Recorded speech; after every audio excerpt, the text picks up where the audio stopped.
जी अस्सलाम वालेकुम, मैं हूं डॉक्टर शेख उमर सऊद और आज मैं आपको कुछ ऐसी चीजें बताऊंगा कि केस चेक इन कितना जरूरी है और कुछ पेशेंट की एग्जांपल दूंगा कि आपको समझ आएगी कि केस चेक इन का होना कितना जरूरी है।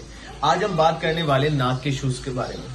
एक पेशेंट मेरे पास आया और वो बहुत सारी जगहों से दिखा चुका था। वो बाहर रहते थे फॉरेनर में, और जब वो पाकिस्तान आई यहाँ भी बहुत सारी जगह पे दिखाया। मसला क्या था? मसला सिर्फ ये था कि उन्होंने कहा कि डॉक्टर साहब मुझे छींके लगेंगी, स्नीजिंग होती है। आज हम नेजल इश्यूज पे बात करेंगे और केस चेक इन समझेंगे। तो उसने कहा डॉक्टर साहब सिर्फ एक मसला है कि मुझे छींके लगी हुई है। मैंने हर जगह दिखाया, सिटी स्कैन कराया, एमआरआई दिखाया, बाहर मुल्क में वहां दिखाया, पाकिस्तान में बड़े से बड़े अस्पताल में दिखाया, लेकिन ये मसला हल नहीं हो रहा। जब वो मेरे पास आया और मैंने उसकी नाक में टॉर्च मार के देखा तो मुझे अंदाजा हुआ कि उसकी नाक का एक बाल बहुत बड़ा हुआ था और वो बार बार उसको ज़ाहिर सांस लेने में भेजा था और उसको छींके हो गई। और जब वो मैंने कैंची से कट किया तो उसके बाद आज से उसको छींके नहीं लगी। तो आप ये देखिए कि एक ऐसा मसला जो जिसका हल करना कितना आसान था, लेकिन चूंकि इतने सारे अस्पतालों में केस चेक इन नहीं हो पाई सही से, तो उन्होंने बड़े बड़े टेस्ट करवाए और वो मसला हल नहीं हो पाया। इसी तरह एक और पेशेंट मेरे पास आई और वो खातून थी। उन्होंने बताया कि डॉक्टर साहब मेरी बेटी को जो है वो चक्कर का मसला हल नहीं हो रहा। उसको सांस लेने में दुश्वारी होती है और चक्कर आते हैं। बड़े बड़े अस्पतालों में दिखाया, दवाइयां खा रही है, एंटी एलर्जी खा रही, कोई मसला हल नहीं हो रहा। तो मैंने उनसे कहा कि बहन आप अपनी बेटी का नाक का गोश्त जाके चेक करिएगा। जब वो घर गए उन्होंने टॉर्च मार के देखा, उन्होंने कहा हाँ डॉक्टर साहब ये तो पूरी दोनों नाक ही ब्लॉक है इसकी।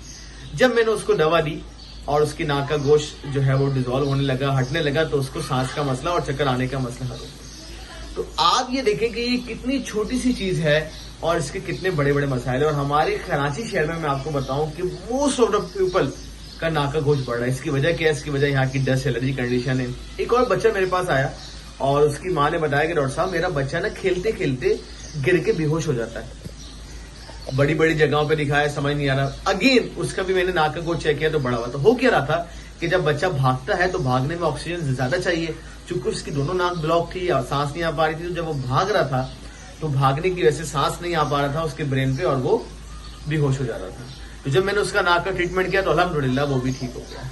तो बताने का मकसद ये कि वो तमाम डॉक्टर हजरात जो मुझे सुन रहे देख रहे हैं, इन तमाम कंडीशन में कराची के पेशेंट का जरूर नाक का गोश्त चेक करें। ये बड़ी हेल्प देगा आपको। वो तमाम पेशेंट जो मुझे सुन रहे हैं वो भी अपने डॉक्टर से डायग्नोस करवाएं या मुझसे राब्ता करें अगर आपको इनमें से कोई मसला है। देखिए जब नाक का गोश्त बढ़ता है तो क्या क्या अलामत होती है मैं आपको बताऊं। सबसे पहले तो आपको जो है वो सांस लेने में दुश्वारी होगी, आपको हेडेक रहता है, चक्कर आते हैं, कंफ्यूजन का शिकार होता है, रात को खर्राटे लेते हैं, स्नोरिंग करते हैं, और इसके साथ साथ जो है हर वक्त एक एंजाइटी और रेस्टलेसनेस कंडीशन महसूस होती है। और बाद पेशेंट शिकायत करते हैं कि उनको पोस्ट नेजल ड्रिपिंग यानी कि नजला हलक में भी गिरता है। तो अगर ये सारी कंप्लेन है तो जरूर अपना नाक चेक करवाएं कि हो सकता है नाक का गोश्त बढ़ रहा हो।